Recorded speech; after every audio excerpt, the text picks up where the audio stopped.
सुखी परिवार की कहानी। यह कहानी दो परिवारों की है। दो अलग अलग परिवार जिनमें सदस्य तो एक बराबर थे, लेकिन एक में हमेशा झगड़ा होता रहता था, वहीं दूसरे लोग बेहद शांति और सुख से रहते थे। ये दोनों परिवार एक दूसरे के पड़ोसी भी थे। झगड़ालू परिवार की पत्नी हमेशा इस बात से अचंभित रहती थी कि जहाँ उनके घर में हर दिन कोई न कोई झगड़ा हो जाता है, और दूसरी तरफ उनका पड़ोसी परिवार है जो कभी नहीं झगड़ते। एक दिन उसने अपने पति को पड़ोसियों पर नज़र रखने के लिए कहा और ये पता करने के लिए कहा कि जरा देखो तो इनके इतने शांत और मिलजुल कर रहने का क्या राज है।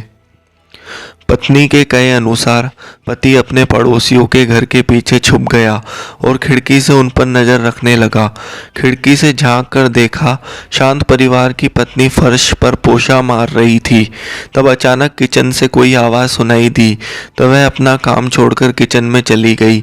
उसी दौरान उसका पति उसी जगह पर आया जहाँ वह पोछा मार रही थी और बाल्टी से पैर टकराने से गिर गया। पत्नी को जब यह पता चला तो उसने तुरंत अपने पति से माफ़ी मांगी और कहा कि मुझे माफ़ कर दीजिए, मेरी गलती है जो मैंने तुरंत फर्श पर से बाल्टी नहीं हटाई। जब पति बोला नहीं नहीं, इसमें तुम्हारी नहीं मेरी ही गलती है, मुझे ही देखकर चलना चाहिए था। यह घटना देखकर उनकी खिड़की से झांक रहा झगड़ालू परिवार का पति सारी बात समझ गया। वह अपने घर लौट आया। जब उसकी पत्नी ने पूछा कि तुम्हें पता चला क्या राज है, तब वह बोला हाँ पता चला।